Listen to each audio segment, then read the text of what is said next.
La resolución DJ 02225 dio a conocer una serie de disipaciones especiales con motivo de la Semana Santa con vigencia de este lunes 14 de abril hasta el domingo de Resurrección.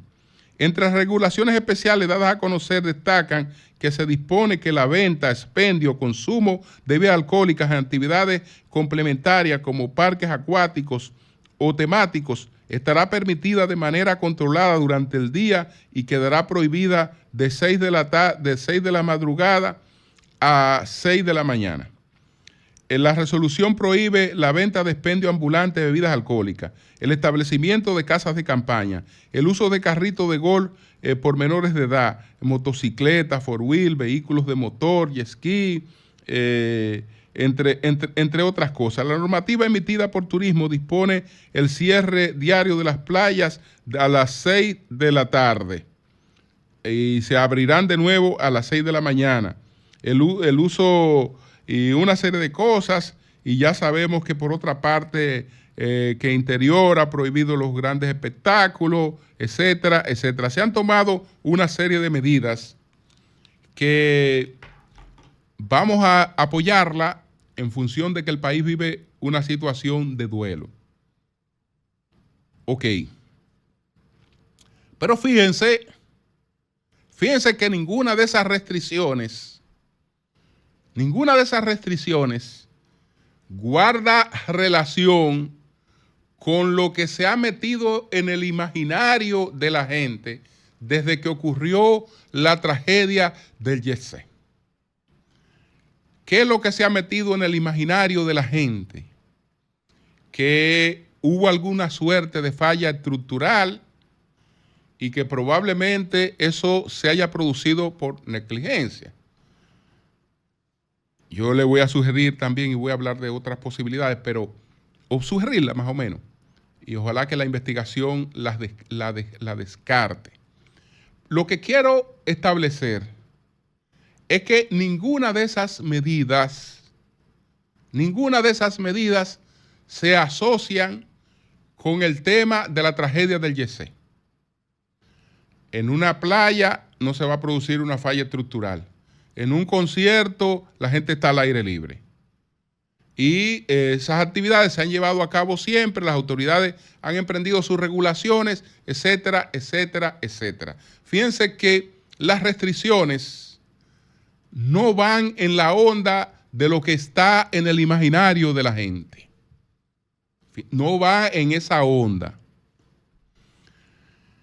Entonces, yo creo que entre las cosas que tenemos que descartar y que tienen que quedar fuera de toda duda en esta investigación, tienen que quedar fuera de toda duda, es que no se presentara ningún otro elemento que haya producido la implosión que provocó el derribo del techo en una forma en la que un techo no se derriba.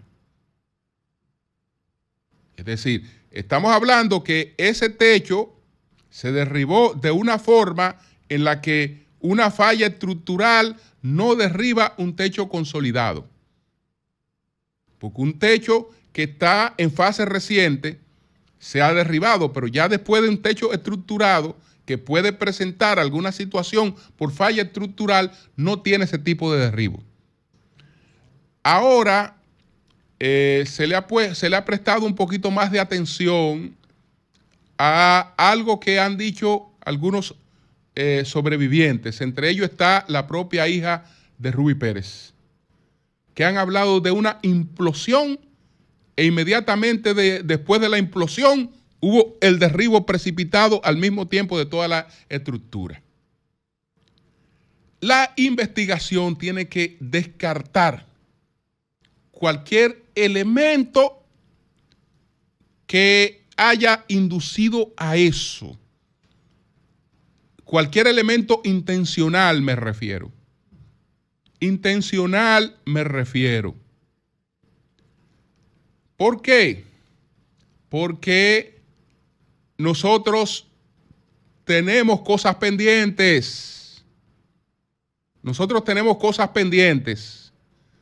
Cosas que no pasan en ninguna parte del mundo sin producir serias consecuencias. Serias consecuencias. Aquí hemos pregonado golpes al crimen organizado que son golpes extraordinarios, como nunca se habían producido. Como nunca se habían producido. Y no hemos presenciado la respuesta del crimen organizado a esos golpes. Todavía no la hemos presenciado. Todavía no la hemos presenciado. Pero incluso no está mal que alguna instancia internacional, que ojalá que el FBI, que alguna instancia internacional nos ayude a descartar cualquier hipótesis en esa investigación. Mientras tanto, yo solamente me limito a dejar algunas preguntas. ¿Por qué el Yesé? ¿Por qué esa noche? ¿Por qué esa noche? ¿Por qué el Yesé? ¿Por qué? ¿Por qué? ¿Quiénes estaban esa noche? ¿Cómo se había convocado esa actividad? ¿Y quiénes se habían incorporado a la convocatoria de esa actividad, además de la promoción habitual del centro? ¿Por qué? Y lo dejo ahí. Lo dejo ahí. Lo dejo ahí. Ya hay anuncios, por ejemplo, de que hay una querella, el abogado Félix Porte está representando. ¿Cómo se había convocado esa actividad? ¿Y quiénes se habían incorporado a la convocatoria de esa actividad, además de la promoción habitual del centro? ¿Por qué? Y lo dejo ahí. Lo dejo ahí. Qué verdugo este hombre. Qué verdugo. ¿Qué cojones tiene Julio Martínez Pozo? ¿Qué quiere decir Julio Martínez Pozo? ¿Ustedes escucharon lo que dijo Julio Martínez Pozo? Julio Martínez Pozo dice que lo que pasó en el Yesé pudo ser un atentado. Oigan, República Dominicana, oigan los periodistas que nosotros tenemos que nos representan en nuestro país, que solamente velan por sus intereses, que no le importa nada, que no le importa el dolor de la gente, solo le importa sus intereses. Y en esto yo no estoy metiendo al señor Antonio, ¿cómo que se llama? Antonio, el dueño del Yesé y de Jalao y de todas las emisoras.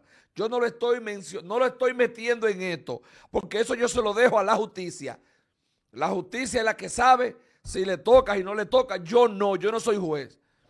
Pero ¿cómo se atreve Julio Martínez Pozo a decir, cómo se atreve a decir este hombre que lo que pasó en el Yesé pudo ser un atentado? Oigan lo que dice él.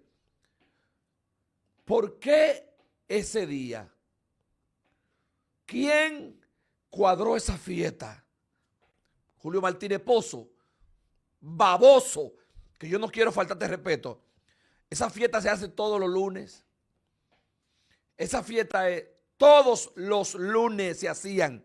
Lunes. Entonces, si usted quiere meterle a la gente en la cabeza, lambiendo, lambonazo, lambiendo, usted quiere meterle en la cabeza a la gente que esto pudo ser un atentado, que esto fue cuadrado en defensa de Antonio Espaillá. Yo no estoy hablando mal de Antonio porque yo no conozco a ese señor, yo no sé lo que va a hacer la justicia.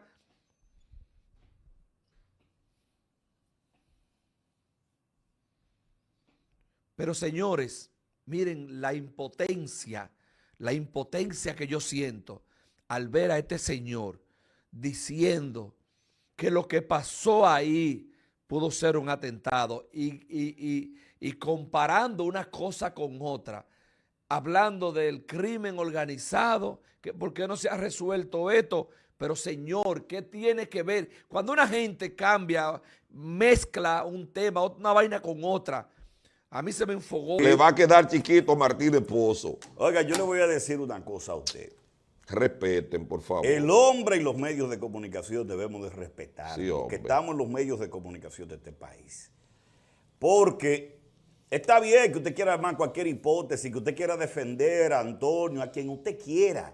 Eso es normal, que a uno le nazca el querer defender o por interés o por lo que sea. Y se le respeta. Yo Se lo respeta, claro. Pero armarse una película de esa naturaleza a esta altura de juego, óigame, eso no tiene madre.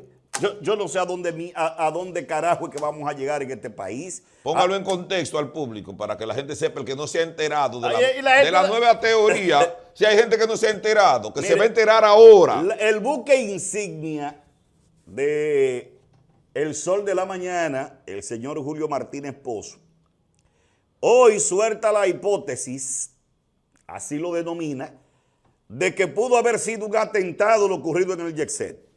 Y digo que él lo denomina así como que pudo haber sido un atentado, porque él habla de que ellos han enfrentado al crimen organizado desde esas estaciones de radio, esos programas. Y el país y el gobierno también le ha dado muy duro últimamente al crimen organizado. Exactamente, no, y el crimen organizado inteligentemente cogió el YC cuando Antonio no estaba ahí. Un Y lunes. ninguno de ustedes, los del Sol de la Mañana, estaban ahí. Bueno, pues es una teoría del diablo que este hombre está armando. La tremenda cosa Oye de Tres esto, Patines. ¿por qué ese día? ¿Por qué el YC? ¿Y quiénes estaban ahí? Coño, Julio Martínez Pozo. ¿Y con qué fue que tú amaneciste hoy? Lo tenemos en video, querido amigo. Él está, Sí, él está ahí en video. Porque yo te quiero decir algo. Es verdad que el crimen organizado va a ir para un atentado al YC cuando no estaba Antonio, cuando solamente había un miembro de su familia. En segundo lugar, cuando no estaban ninguno de ustedes, lo del Sol de la Mañana. Sí, pero él habla de narcotráfico. Pero que el narcotráfico del diablo va a elegir un momento en el que no esté. Algún capo. Ahora. ¿Cuáles eran las personas que estaban ahí? Se hace esa pregunta. ¿Cuáles eran los elementos de importancia pues del bajo mundo? para hacerse esa pregunta, entonces él debió haber quitado la parte de la lucha contra el narcotráfico de ellos. Vamos a ver el video. Ha propiciado golpes al crimen organizado, o si se refería a que era el propio gobierno que había dado esos golpes. Coño, pero la verdad que hay que estar vivo para uno ir a estos charlatanes, a estos bandidos, a estos sinvergüenzas. Pero yo creo que el peor es el pueblo dominicano.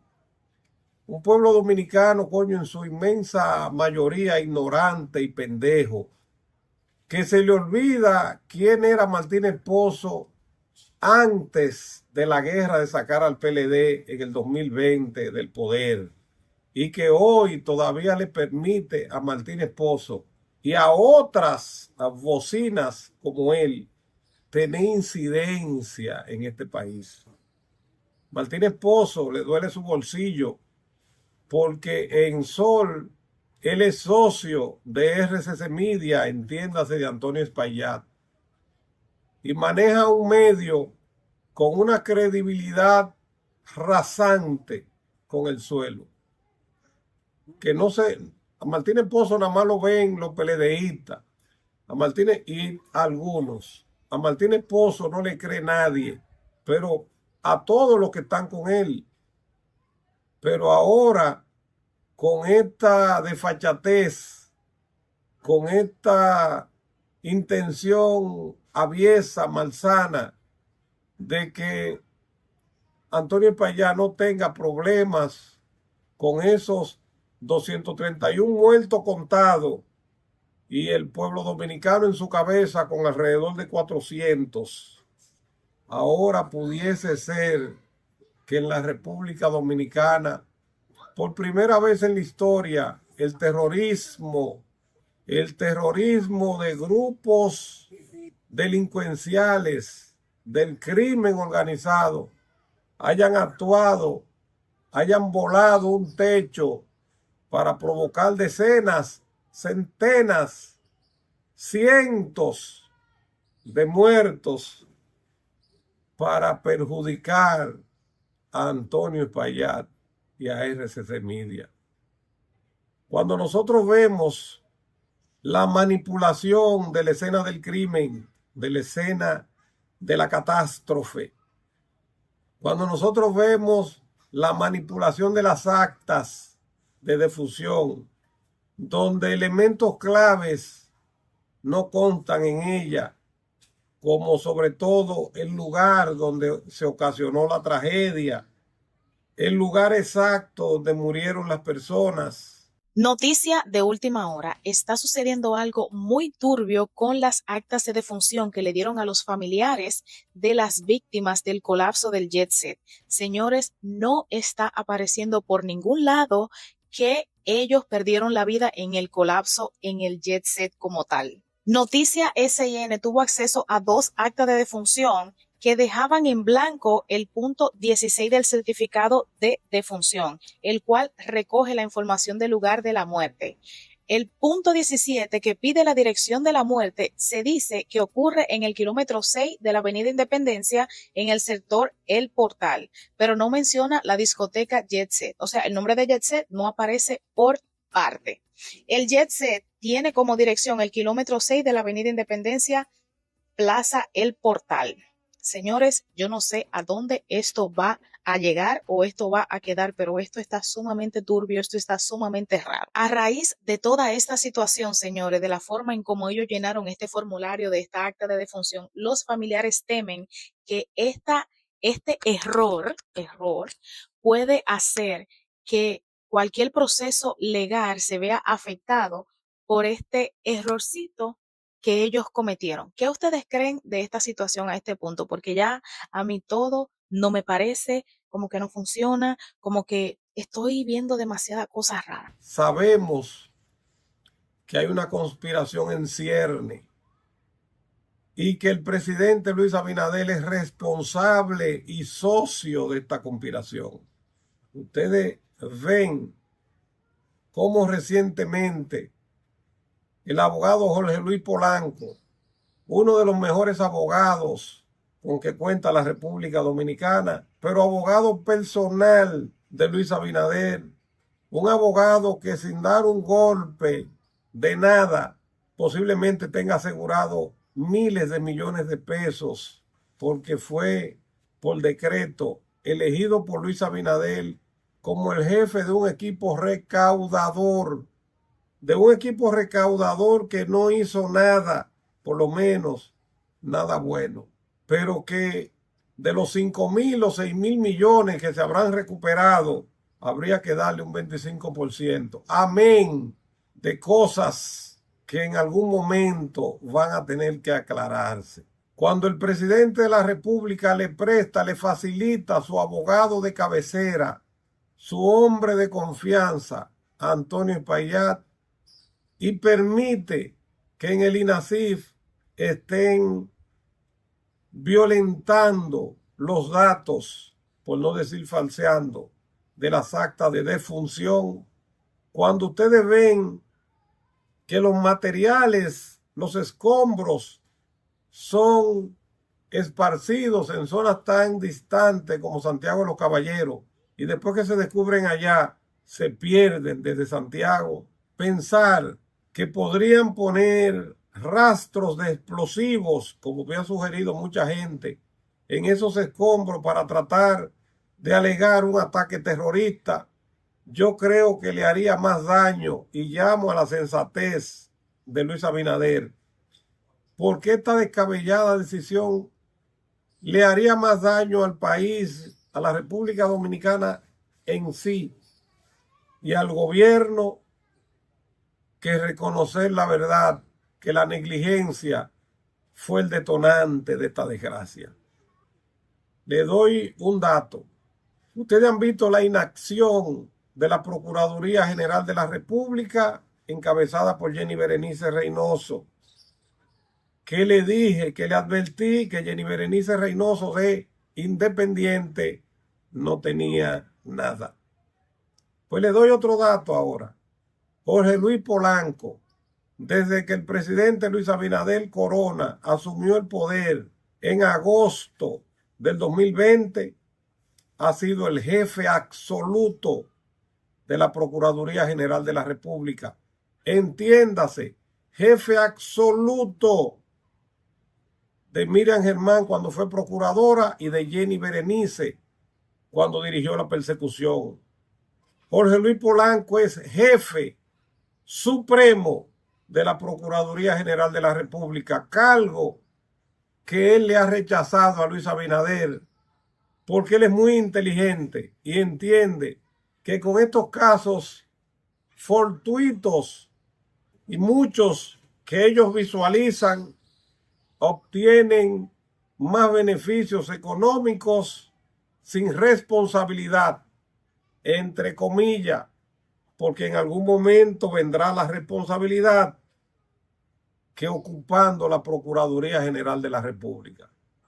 Pueblo dominicano, hay una trama y el jefe de la trama se llama Luis Rodolfo Abinader Corona, que trata de decirle, de mandarle un mensaje a los que queremos justicia por todos esos muertos de Yesep, de que no la habrá, de que puede haber otra intención, faltando una vez más, como hemos dicho nosotros, que este es un hombre, un mentiroso consuetudinario, que se jactaba de decir, entre tantas de sus mentiras, que él era amigo, pero no cómplice.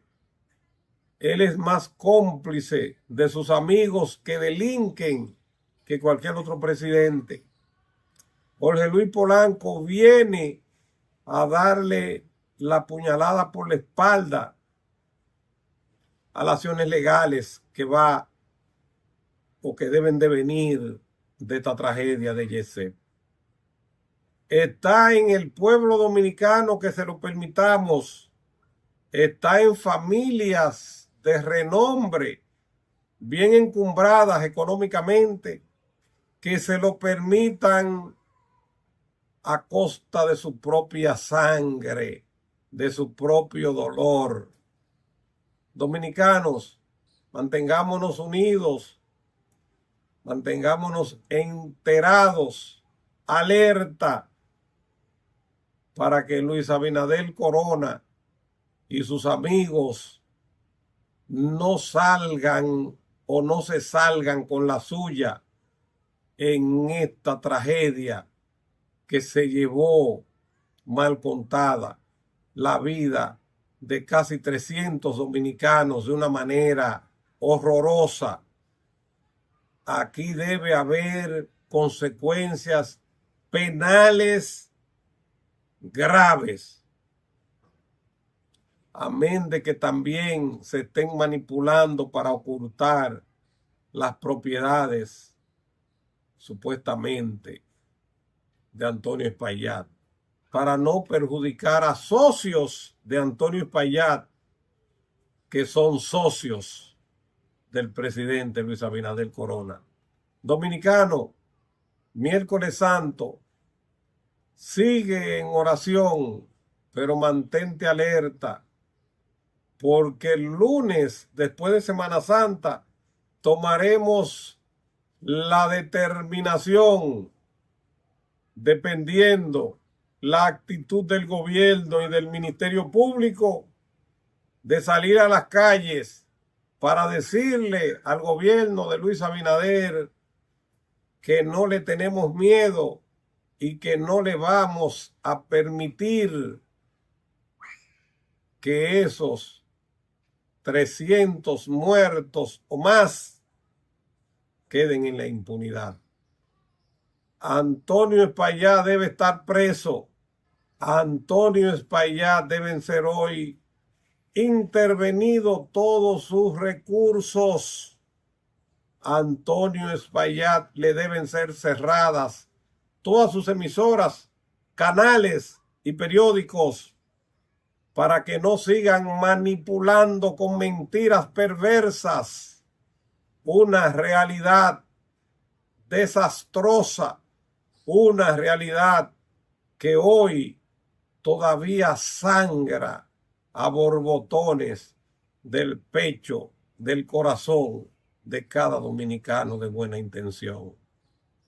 Seguimos y le vamos a dar las medidas y los pesos de la sobrecarga que había en el techo, pero no conforme con eso, también le vamos a señalar los vicios de construcción y las posibles causas de ese fatídico desplome, Piro. Así es, señores, nosotros el día de hoy, luego de que hemos hecho una diligencia de investigación profunda, grande, y gracias a que pudimos, ¿verdad?, conseguir unos datos que trae un poco de claridad sobre la causa de esta tragedia, que ahí vi yo a un disparatoso, y me excusan que empiece así, diciendo que eso pudo ser un atentado, una vaina, que venga el FBI, hablando basura, porque trabaja en los medios del propietario de esto, que lo que le da vergüenza a uno, pero vamos a dejar ese tema para nosotros no íbamos a hablar de eso, pero hay que decirlo. Ustedes van a ver cuál fue el acto de violencia, el acto de terrorismo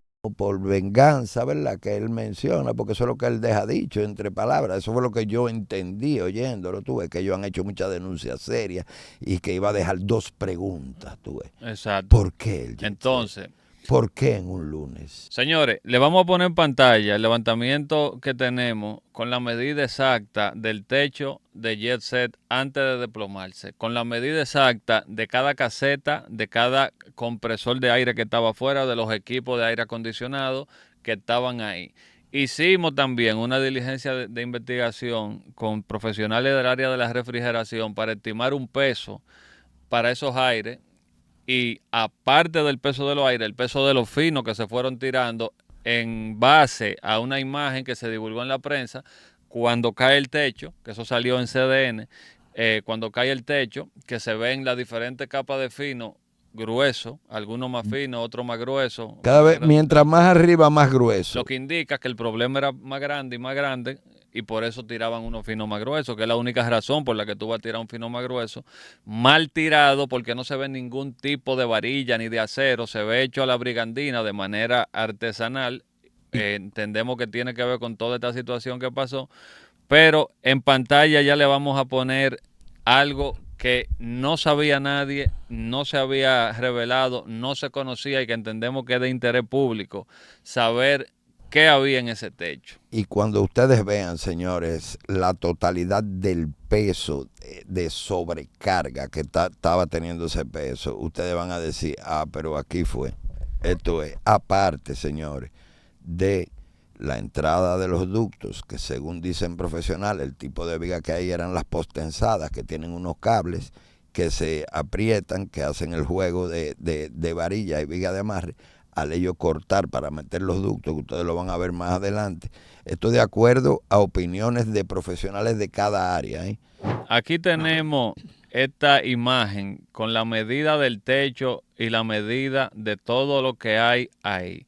Nos vamos a concentrar en la losa de concreto, que fue la que se derrumbó, porque el techo es más grande de ahí, pero el que se cayó es lo que está dentro de ese rectángulo que ustedes ven ahí, sí, color naranja. Si ustedes se fijan, ahí hay varios compresores de aire acondicionado, inclusive hay 2 sistemas de aire acondicionado, diferentes. Uno que es de paquete, quiere decir que tiene todo integrado y se le conecta el ducto de manera directa, y otro que son los chillers con bomba de agua que están integradas y lo envía hacia lo que es una manejadora, que es lo que lo baja hacia la discoteca en este caso. Y si nos fijamos en la conexión, miren ese zoom, miren, ahí está el compresor. Ahí al lado, que hubo gente que nos resaltó eso, esos son rollos de lona asfáltica, porque ahí había muchos problemas, y ahí tenemos rollos de lona asfáltica en diferentes partes que también le añade peso al techo. Pero aquí vemos, por ejemplo, que este compresor Ahí está, abarca un área de 2.38 metros cuadrados, tiene una altura de 1.30 metros. Miren cómo entra. Y un peso estimado, Piro, tú lo tienes. Eso que está ahí tiene como 1.100 libras aproximadas. 1.100 libras aproximadas, y hay 3 de eso. Ahí se ve la entrada hacia esta caseta. Ve, ahí se ve la entrada del compresor hacia esta caseta que envía, y por ahí presumiblemente baja a través de una perforación que se hizo en ese techo, porque no se observa ningún tipo de ducto por los laterales de ni en las paredes ni en ningún lado. ni en la Entonces pared. por algún lado había que entrar Correcto. los ductos y el aire. Entonces esas casetas, como son delicadas, tienen otro tipo de construcción, todo indica, y para prevenir el agua, ¿verdad?, fueron protegidas con esas casetas. Todo indica, y de acuerdo a profesionales, técnicos de aire acondicionado y refrigeración, nos dicen los ductos estaban dentro de cada caseta. ¿Qué sucede? Para que esos ductos puedan enfriar la discoteca, tuvieron que perforarla. Al perforar el techo y meter los ductos para que pudiera enfriar el área de la discoteca, ahí están ellos debilitando la estructura inmensamente. Sabemos que ahí habían 7 casetas, pero no solo eso, el tipo de losa que había, de acuerdo a los arquitectos e ingenieros, dicen que eran unas vigas, cuando perforaron le cortaban los cables, lo que lo debilita aún más. Y entonces miren este es el otro, fíjense ahí, como entra de este, ahí está la entrada hacia la caseta de ese otro compresor. Ahí están las dimensiones, señores. Sí, miren, las casetas eran grandísimas, señores. Miren, eso tiene una altura de 2.40 metros y abarca un área de 13.51 metros cuadrados.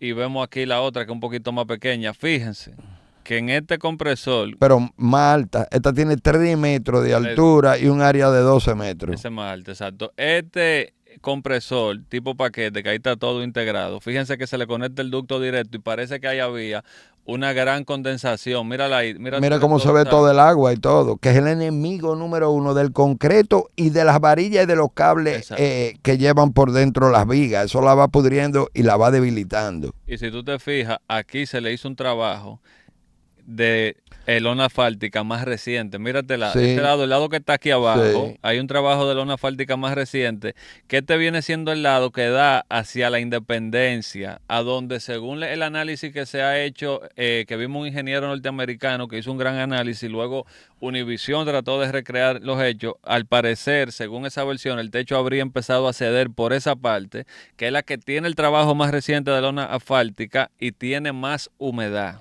Oye, que a propósito de eso, Univisión utilizó una cuestión de nosotros y no nos dio los créditos. Se lo dimos de 1000 amores, pero no nos trataron igual. Pero no. Aquí estamos. Sufren de eso. Tranquilo. Aquí vemos otro compresor, este más pequeño. Ahí especifica que abarca un área de 2.05 metros cuadrados con una altura de 1,10 metros. Y ahí se ve como envía a la caseta donde están los ductos. Y también se ve la lona asfáltica y el techo muy húmedo, muy mojado. Miren cómo riega el agua para allá con todo. Exacto. Entonces nosotros hicimos una investigación en base a esto que se está viendo, que son todo estos equipos de aire acondicionado industrial repartido a lo largo del techo y en el centro del techo, que es una de las cosas que ha llamado la atención de nosotros. Usualmente, cuando se instalan este tipo de equipos, se ponen en los bordes del techo o en lugares que tengan un gran soporte, de amarre, o se hacen inclusive estructuras pensadas para que soporten eso y se envían los ductos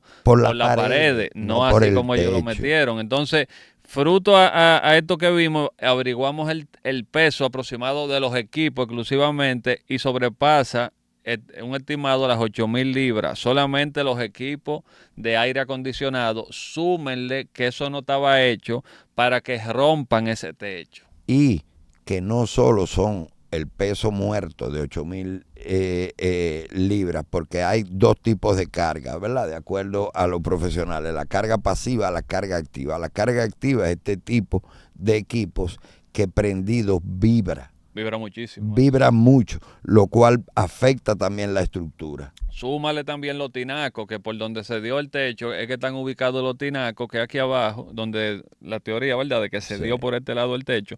Esos tinacos, un tinaco de 1000 galones. Pesan 1000 libras. Pesa, ¿quién mil? No, No, un tinaco no, pesa como perdón, 8.000 si está 8.000, lleno. Porque, sí, es verdad. Porque un galón es Sí, 8.34 libras aproximadamente. Ahí hay 4. Lleno. Vamos a decir que hay uno lleno para decir que los otros están vacíos. 25.000 libras hay ahí. Sí, pero nada más uno, 8.000 ponle. No, O sea, pero no ponle que tú estés en medio todito, que yo lo dudo, porque hay un flujo de personas grande, ¿verdad? Como decía, ahí hay 15.000, 20.000 libras, aparte de las 8.000, son Exacto. 28.000 libras. Exacto. Entonces, el tema Y eso no es nada, ustedes van a ver ahora. El tema del fino, Junior, que la foto para que la ponga ahí, yo te la mando ahora. El tema del fino, más la humedad, más que rompieron para meter los ductos, porque no hay otra forma. Oigan bien lo que yo estoy diciéndole. Tú no tienes que verlo con tu ojo. ¿A dónde están los ductos? Porque es que no hay otra forma de hacerlo. Si hay un aire acondicionado que viene del techo y se ve que entra el ducto a una caseta, eso quiere decir que usted oyó ahí para que el ducto entre a la discoteca y enfríe la discoteca, porque no hay ducto forma. que salga y baje por la pared, No, para entrarlo por la pared. Es que no existe otra posibilidad. Rompieron el techo para meter los ductos, para Sí. meter el aire. Había humedad. Pusieron equipos de miles de libras en el medio del techo y no hicieron un trabajo profesional, porque se ve que hasta tenían rollo de lona fáltica, como que estaban acostumbrados a ponerlo nilona. Y la foto de los finos se ve que fueron incrementando el grosor porque el problema no se resolvía y no se ve un trabajo profesional, no se ve que hay varilla, no se ve que hay acero. No hay nada. No hay nada. Entonces, Y ustedes van a oír el peso de esa es la catástrofe que ha sucedido en este país, no natural. ¿Está entendiendo, Martínez Pozo? ¿Entiende? Esa es la catástrofe Ni que ha ninguna sucedido. represalia de una denuncia que ustedes hayan hecho ahí. Exacto. En RCC Media. Exacto. Eso no es ninguna represalia de ninguna denuncia. No diga que ellos quieren ahora ponerse conspiranoico. Oye, Entonces, señores, ustedes van a ver ahora lo alarmante, y es el peso de esos finos o morteros que se le estaban tirando ahí sin varillas y sin nada. O sea, un trabajo a lo loco, como no se hace, y ustedes se van a sorprender porque yo brinqué como un chivo. señor, ustedes tienen en pantalla la imagen medida, ¿verdad? Eso colapsó. Esa es la losa de concreto del techo de Jet Set que cayó, fruto de eso, ¿verdad? La catástrofe sucedió. Vamos a hacer un cálculo en base a esa medida, teniendo un estimado con la cantidad de centímetros que se ven de fino, haciéndolo en base a la medida estándar, un espesor de 8 centímetros, vamos a poner por fino.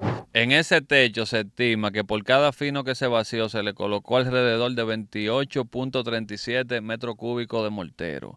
El peso estimado por metro cuadrado serían 864 kilogramos, metro cuadrado. Entonces multiplica 864 por... Entonces, eso quiere decir 353.000 kilogramos. Ahora multiplícalo por 2.2 para que la gente oiga en libras. En libras son aproximadamente 778.232 libras. Oye, con los equipos y los tinacos pasa a las 800.000 libras. Eso era un cine. Eso no se construyó para aguantar esa cantidad de peso.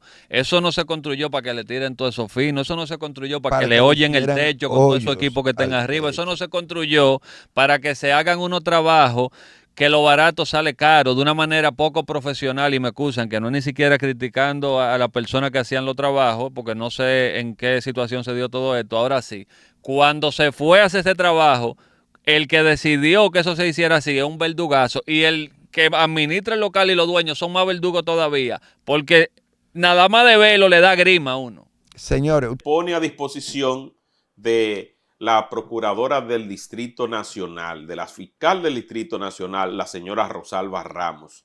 ¿Qué le parece a usted esta situación y qué pudiéramos esperar en términos jurídicos de lo que pueda acontecer con el responsable de ese establecimiento? Bueno, lo primero es que frente a la tragedia y frente a las posibilidades de que hayan responsabilidades de carácter penal, todas las personas que tengan algo que ver con la escena donde ocurrieron los hechos tienen que estar a disposición del Ministerio Público. Por ejemplo, hay temas que deben ser investigados. Previo al acontecimiento se firmaron algunos contratos de seguros, por ejemplo.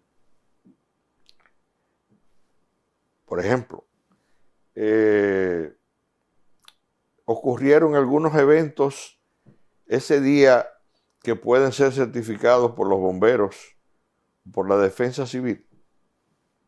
Todo eso es parte de una investigación. Porque yo conozco, por ejemplo, empresas en la República Dominicana que se han quemado 2 o 3 veces y casi siempre. Es más, aquí hay empresas que la compañía de seguros no la aseguran. Porque ya han ocurrido varias tragedias en diferentes momentos. Y llega un momento que dice, no, esa compañía no se puede asegurar, porque esa compañía se quema cada rato y nunca se establece con claridad cuáles fueron los motivos. Entonces, en el caso de Jet-Set, la investigación debe tener varias hipótesis y líneas de investigación. ¿Hacia dónde pudieran apuntar esas? Hacia dónde pudieran apuntar, hacia los eventos previos al evento del derrumbe.